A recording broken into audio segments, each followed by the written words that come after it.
제목은 믿음의 스펙트럼이라는 제목으로 히브리서 11장에서 믿음장이죠. 히브리서 11장 32절에서 38절 다시 보도록 하겠습니다. 내가 무슨 말을 더 하리요? 기드온, 바락, 삼손, 입다와 다윗과 사무엘과 및 선지자들의 일을 말하려면 내게 시간이 부족하리로다. 저희가 믿음으로 나라들을 이기기도 하며 의를 행하기도 하며 약속을 받기도 하며 사자들의 입을 막기도 하며 불의 세력을 멸하기도 하며 칼날을 피하기도 하며 연약한 가운데서 강하게 되기도 하며 전쟁의 용맹 되어 이방 사람들의 진을 물리치기도 하며 여자들은 자기의 죽은 자를 부활로 받기도 하며 또 어떤 이들은 더 좋은 부활을 얻고자 하여 악형을 받되 구차에 면하지 아니하였으며 또 어떤 이들은 괴로움과 채찍질뿐 아니라 결박과 옥에 갇히는 시험도 받았으며 돌로 치는 것과 톱으로 펴는 것과 시험과 칼에 죽는 것을 당하고 양과 염소의 가죽을 입고 유리하여 궁핍과 환난과 학대를 받았으니 이런 사람은 세상이 감당치 못하도다. 저희가 광야와 산중과 암별과 고물에 유리하여 되리라. 아멘. 우리 히브리서 11장 6절에 믿음이 없이 하나님을 기쁘시게 못한다 하시는 그 말씀처럼 믿음에 대해서 계속 말씀하시죠. 히브리서 11장을 통해서 우리가 믿음이란 어떠한 것인가 우리가 좀 살펴보는 그렇게 또 시리즈로 또 말씀을 같이 좀 상고하기를 원하는데, 오늘은 믿음의 스펙트럼이다 제목 가지고 말씀 드리겠습니다. 제가 2025년도에는 한 가지 목표가 생겼어요. 뭐냐면 우리 제2여성교가 은혜가 안 된 거예요. 우리 제2여성교가 안 움직여 은혜가 없어서 자꾸 출석이 줄어들고, 그래서 우리 제2여성교가 은혜 받는 그런 말씀을 전해야 되겠다. 이제 저에게 이런 나름의 미션을 제가 부여해서 그렇게 이제 하려고 하는데, 오늘 신년 두 번째 주죠. 둘째 주부터 스펙트럼이 뭔 소리야. 그런데 별거 아니에요. 스펙트럼 잘 아시는 것처럼 무지개 이제 빛을 프리즘에 통과하면 빛은 그냥 하얀색 한색인 줄 알았는데 그 안에 7가지 아름다운 무지개 색깔이 다 들어있다는 거죠. 그뿐만 아니라 그 바깥에 적외선 있는 자외선 있는 또 그 더 이후로 X선, 감마선 여러 가지 우리 눈에 보이지 않는 그런 성분까지 다 들어있다는 겁니다. 굉장히 많은 것을 가지고 있어서 빛은 그냥 하얀색, 흰색처럼, 그리고 이것을 다시 또 프리즘을 한 번 더 통과했을 때 싹 모으면 다시 하얀색이 되죠. 참 그래서 신기한 게 빛인데, 그 가운데 이렇게 쭉 무지개 색깔로 이렇게 드러나는 것은 스펙트럼입니다. 다양한 그런 성분들을 파악할 때 그것은 이제 스펙트럼이다 이렇게 말하지 않습니까?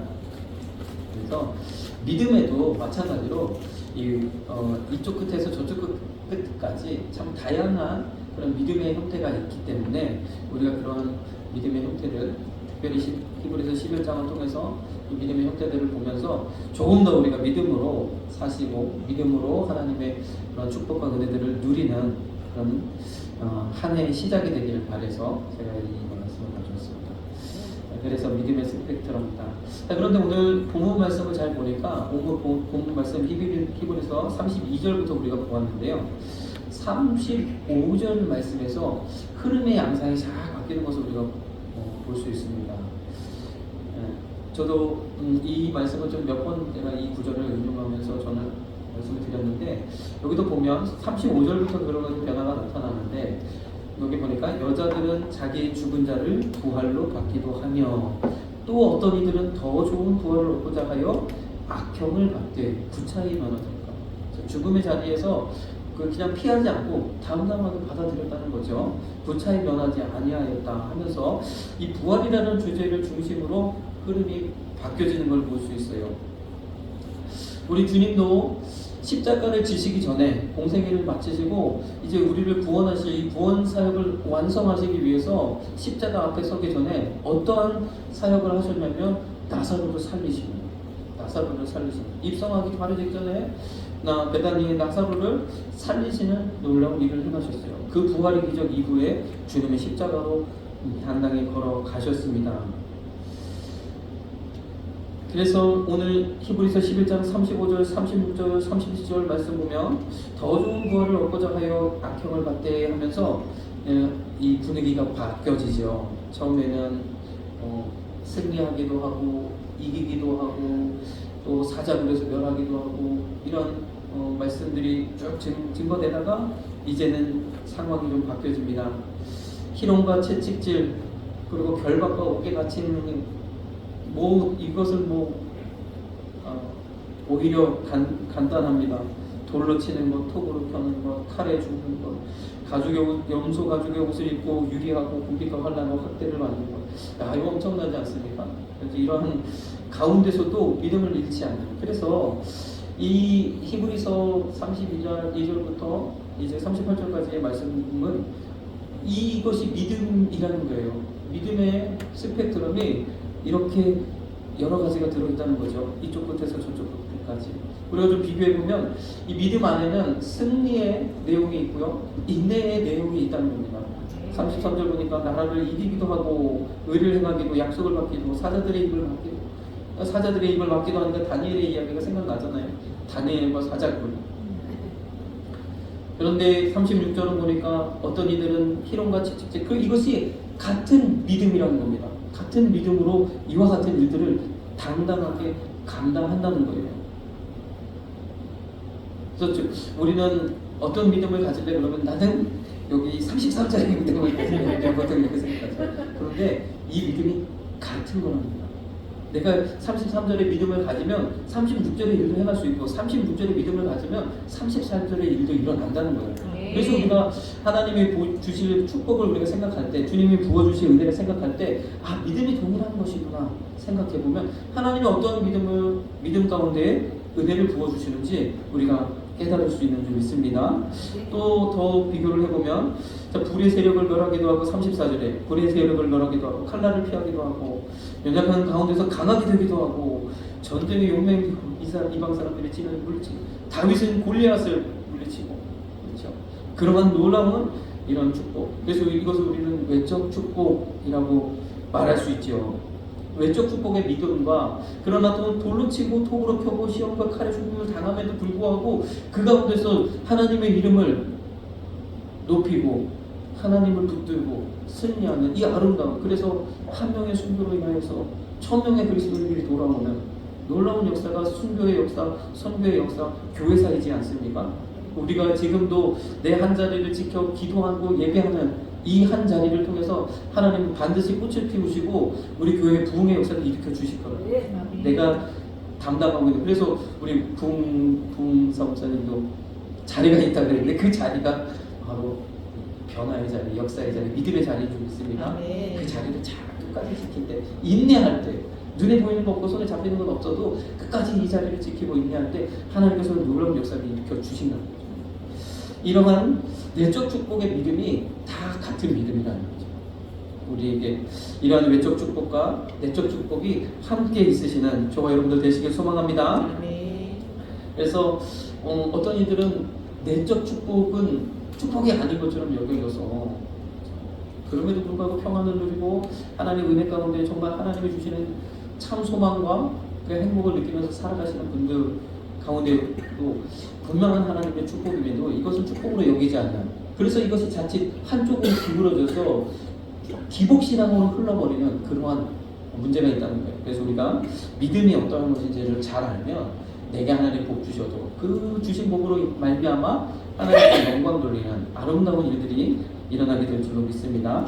그래서 이렇게 믿음이라는 것도 이쪽 끝에서 저쪽까지 다양한 그러한 형태를 가지고 있고 이것이 다 믿음이라고 이야기할 수 있는 것처럼 외적 축복의 믿음도 내적 축복의 믿음도 같은 믿음인 것을 우리가 알게 되는데, 우리 성경에 보면 여러 가지 참 많은 이렇게 스펙트럼이 넓게 펼쳐져 있는 많은 그런 개념들이 있죠. 우리가 아는 이웃, 내 이웃을 내 몸과 같이 사랑하라. 그러면 성경에는 물론 내 옆집에 있는 내가 알지 못하는 그 사람도 이웃이지만 가장 가까운 이웃을 얘기하잖아요. 그래서 나를 사랑하고 내 자신을 사랑함 같이 제발 남편이 그냥 남편만 되지 말고 이제 아내 편도 좀 들어라. 그래서 아내를 좀 사랑하라. 가장 가까운 이웃이다 라고 말씀하시는 것. 우리도 이웃이라는 한 개념, 한 단어를 생각할 때도 여러 가지를 우리가 폭넓게 바라볼 수 있는 거죠. 그래서 내 이웃을 내 몸과 같이 사랑하라고 하셨으면 그 사랑의 개념을 가져와서 내가 이웃도 사랑하고 또 아내도 사랑하고 남편도 사랑하고 자녀도 사랑하고 사랑하실 수 있는 저와 여러분들, 또 내 가까이 있는 친족들, 그리고 우리 한송환교회 이런 성도들을 사랑하는 것도 이웃 사랑의 하나인 줄 믿습니다. 그래서 우리 원로 목사님 과거에 늘 말씀하셨던 어떤 집사님은 참 남한테 그렇게 잘하는데, 남한테는 그렇게 잘하시는데, 그렇죠? 집에 있는 거 다 퍼주고 모든 진짜 내 몸을 불사르게 내어주는데 집에서는 엉망이 아닌 남편은 집에서 라면 끓여 먹고 있고 뭐 이런 경우들은 주님이 기뻐하시는. 뭔가 이거는 이웃 사랑의 이 개념이 잘못됐다는 거죠. 그건 자기 만족이라는 거예요. 기만하는 거라는 거죠. 하나님을 사랑하고 하나님 그 사랑으로 이웃을 사랑한다면 내 가족도 사랑할 수 있어야 되는 줄 믿습니다. 그래서 가장 먼저 가까운, 가장 실천하기 좋은 상대들을 대상으로 우리가 사랑을 실천할 수 있다면 더 나아가서 이웃도 사랑할 수 있게 되는 줄 믿습니다. 마찬가지로 이렇게 이웃도 우리가 넓게 개념을 넓혀서 볼 수 있잖아요. 원수도 그렇잖아요. 원수가 무엇입니까? 나를 아주 힘들게 하고 어렵게 하고, 그렇죠? 내 앞길에 방해가 되고. 원수도 참 아주 뭐라 그럴까요? 수위가 낮은 원수부터 아주 정말 철천지 원수, 그런 원수가 있는데, 성경에도 보면 우리의 정말 천천지 원수 바로 사탄 마귀인 줄 믿습니다. 아담과 하와를 통해서 우리에게 원죄를 가져다 줬잖아요. 그래서 끊임없이 그 죄의 도전 속에서 때로는 무릎 꿇고 때로는 넘어질 때도 많은데, 그럼에도 불구하고 그 모든 것보다 더 위대하시고 강하신 예수 그리스도의 보혈로 말미암아 우리 다시 또 힘을 얻고 다시 의로움을 얻어서 또 이렇게 주님 앞에 예배하게 되는 줄 믿습니다. 원수도 참 그렇잖아요. 그래도 여기 보니까 원수가 뭐냐 그랬더니, 나는 너희에게 이르노니 너희 원수를 사랑하며 너희를 핍박하는 자를 위하여 기도하라 그랬어요. 원수가 나를 핍박하는 사람, 됐죠? 원수, 내 앞길에 발목 잡는 사람, 뭐든지 하여튼 내가 하는 일에 있어서 뭔가 회방하고 방해하는 사람, 원수. 그렇죠? 또 때로는 그러한 일에 있어서 예수님 말씀하셨어요. 원수가 다른 데 있는 게 아니라 자기 집안의 식구가 자식이 원수가 될 수 있고, 이제 우리 남편이 원수가 될 수 있고. 그러나 원수는, 우리 믿는 사람에게 있어서는 원수는 마귀밖에 없는 줄 믿습니다. 마귀는 영원한 천천히 원수이죠. 그래서 하나님은 반드시 멸하시고 하나님의 때에 하나님의 영광 가운데 하나님의 자녀들을 모아서 마귀가 없는 세상, 오늘 낮에 드렸던 찬양처럼 그 나라, 그 곳에 우리를 인도하시는 줄 믿습니다. 마귀는 우리가 대적하고 때려잡아야 됩니다. 그러나 우리 집안 식구는 때려잡으면 안 되겠죠. 원수가 될 수도 있지만 내가 가는 길에 때로는 내가 가족들을 위해서 헌신하고, 그럼에도 불구하고 참 내 뜻을 알아주지 못하고 나와 함께하지 못하고 동행하지 못하는 그런 가족들이 있다 할지라도 주님 말씀하셨잖아요. 원수도 사랑하라고. 원수도 마귀를 빼고는 다 이웃의 범위에다 놓으라고. 그래서 원수까지도 사랑할 수 있는 그러한 믿음, 그러한 마음 되어지기를 주님의 이름으로 축복합니다.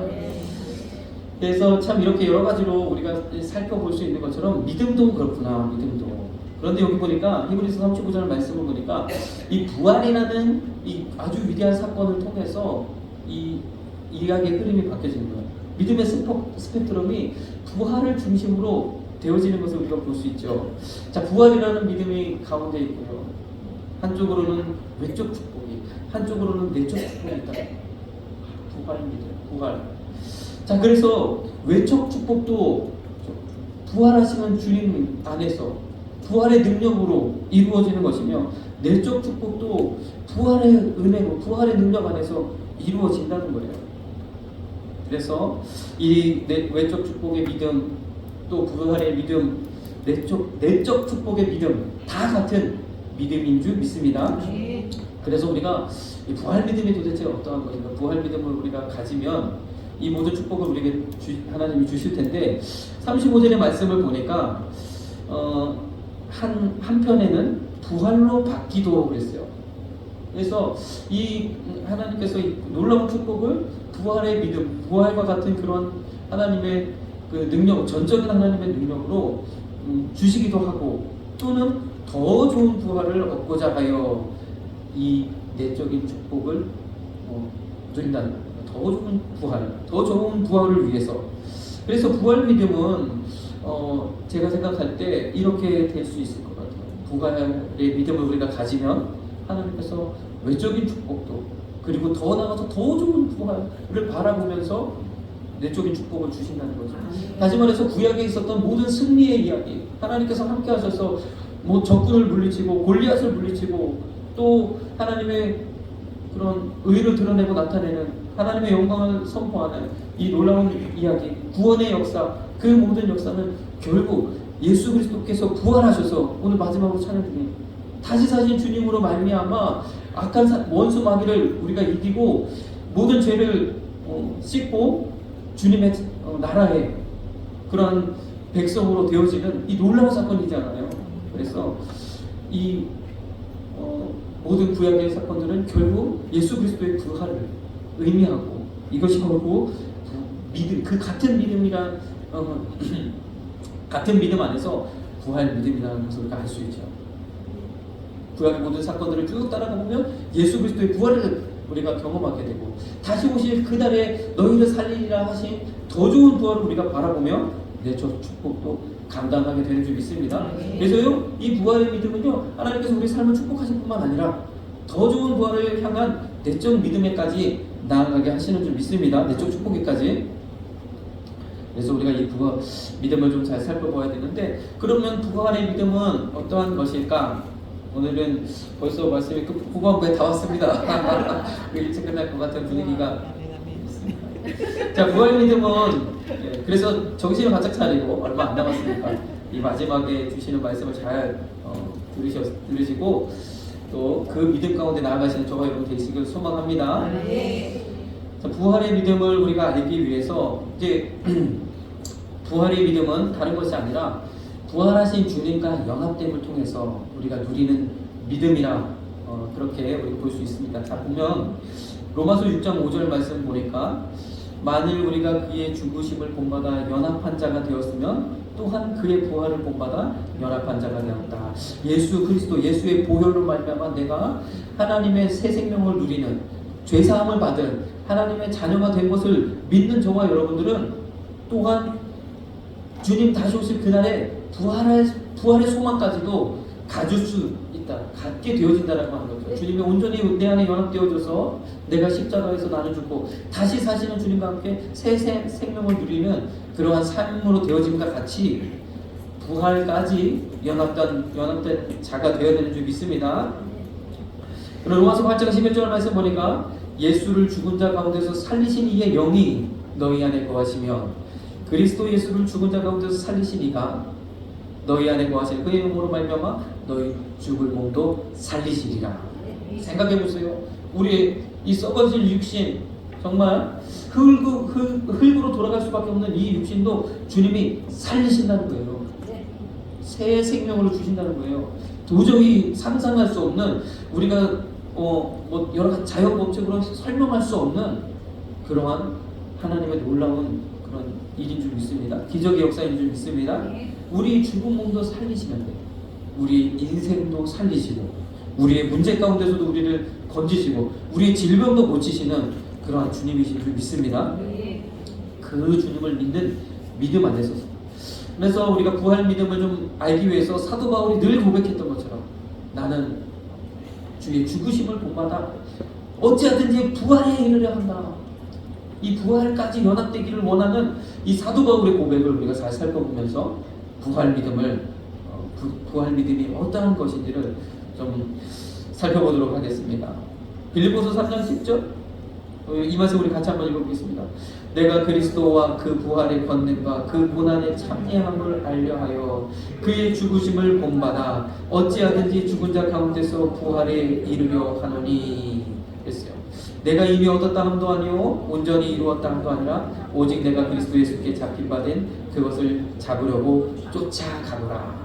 우리의 인생에 있어서 여러 가지 목적이 있고 여러 가지 삶의 의미를 우리가 찾을 수 있겠지만 오늘 사도 바울은 다른 모든 것들은 내가 배설을 불러 여기고 오직 그 부활의 주님을 내가 경험하고 그 부활에 이르기 위해서 그 부활에 온전히 연합되기 위해서 나는 날마다 죽고 오직 다시 주님으로 말미암아 다시 살아서 나를 만나주신 나를 불러주신 그거 내가 예수 그리스도께 잡힌 바된 내가 주님을 만나 다메섹 도상에서 주님 만날 때 주의 음성 들을 때 나는 너를 핍박하는 예수라 그 음성 들을 때 그 음성에 붙잡혀서 오늘날까지 이번에 사도로 복음을 전하는 그 사도 바울의 고백인 거죠.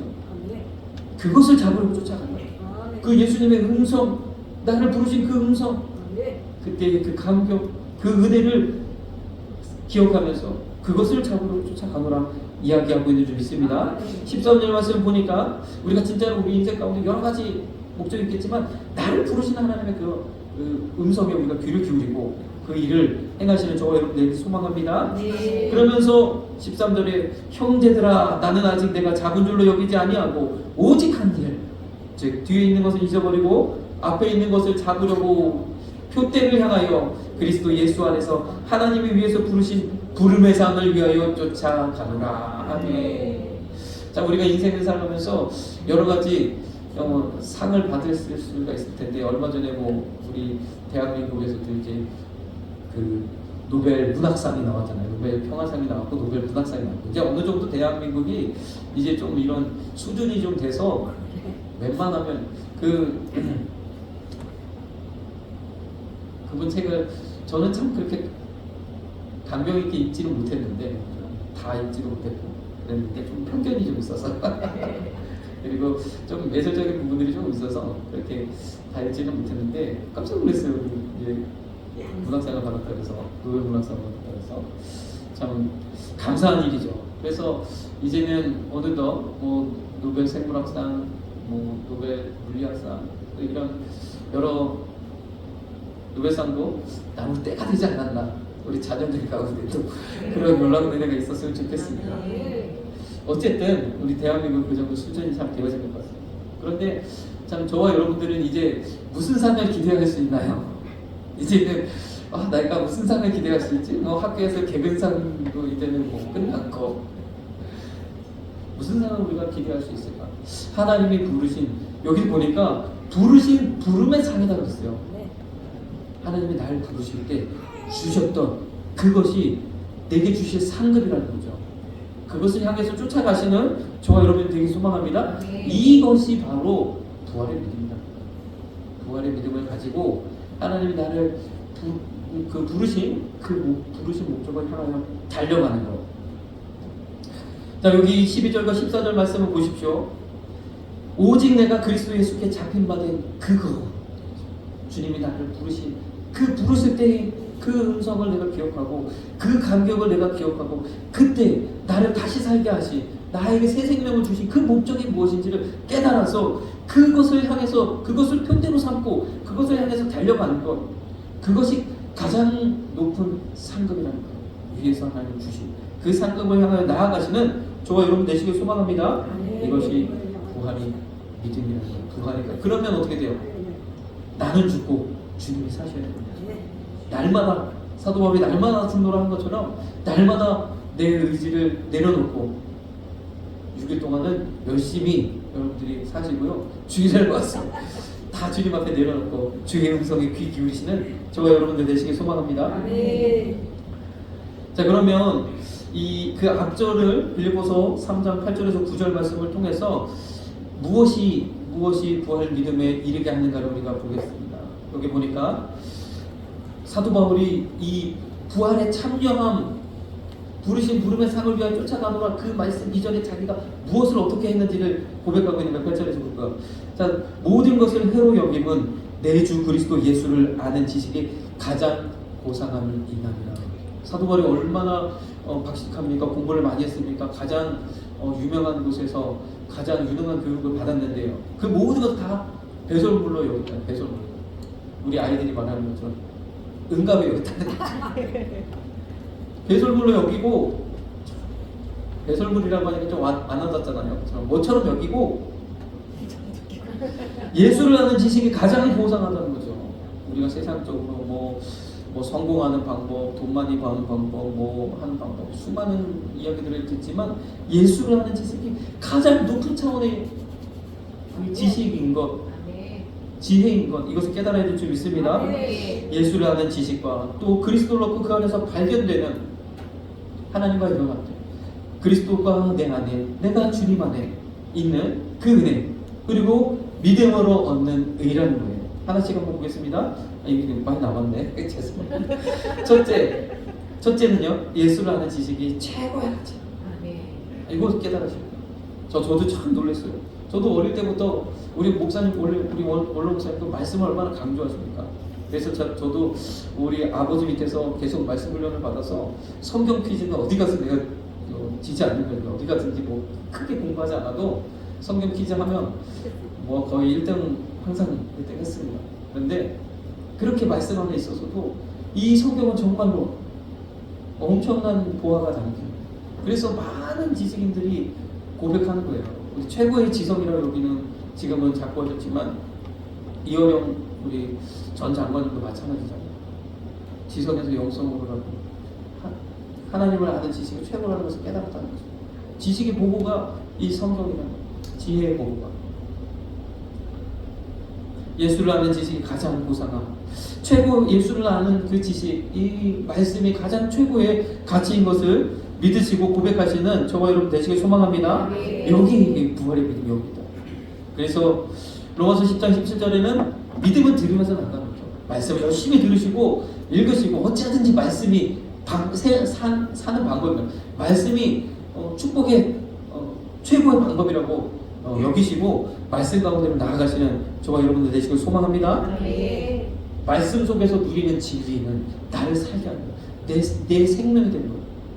우리가 몸이 건강하다고 얘기하잖아요. 우리가 많은 좋은 영양소를 먹고 좋은 음식을 먹고 몸이 건강해, 운동도 하고 몸이 건강해지는데 영이 건강해진다면 어떻게 될까? 영이 건강하다는 것이 거룩이라는 거죠. 내가 거룩하다. 내 영이 건강해지기 위해서 어떻게 되는가? 말씀을 먹어야 되는 거죠.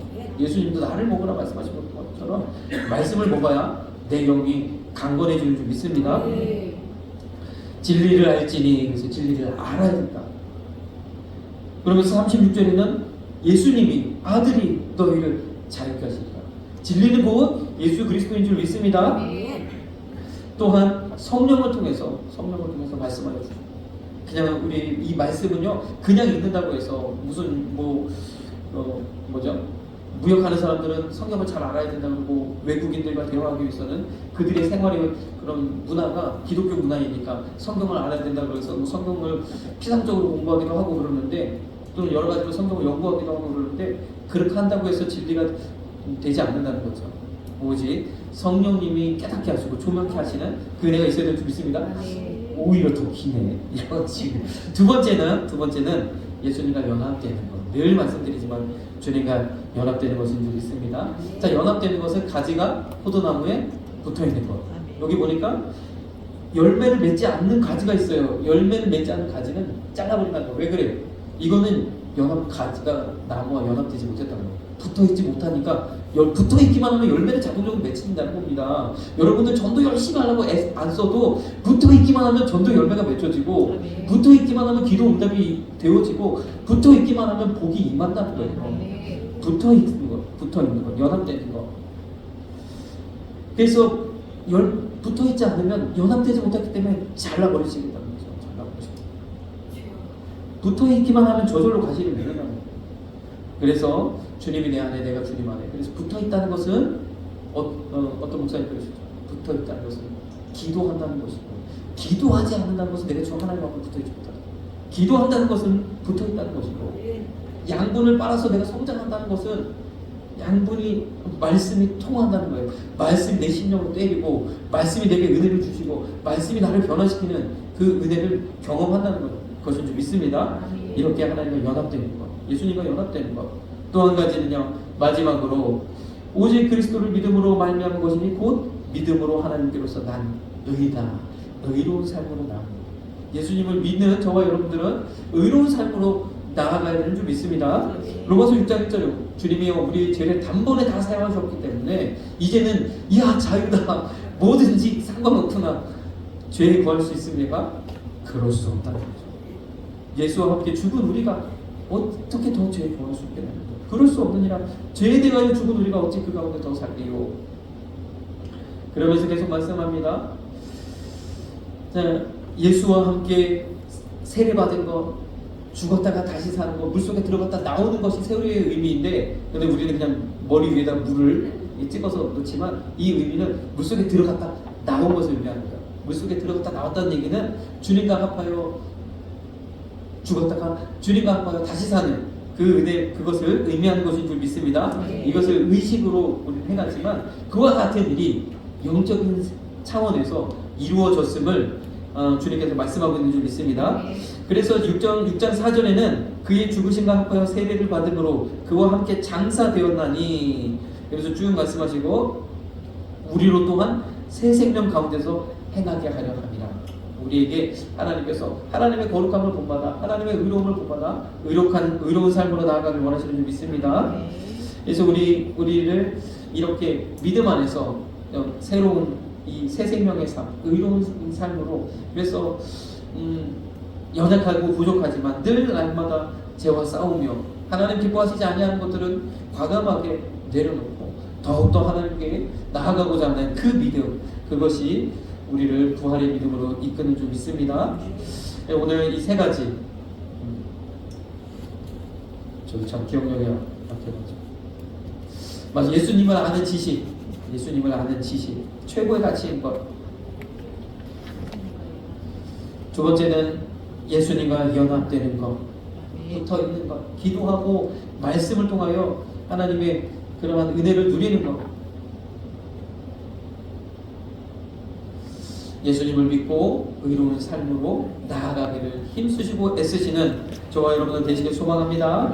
기도하겠습니다. 사랑해 주님,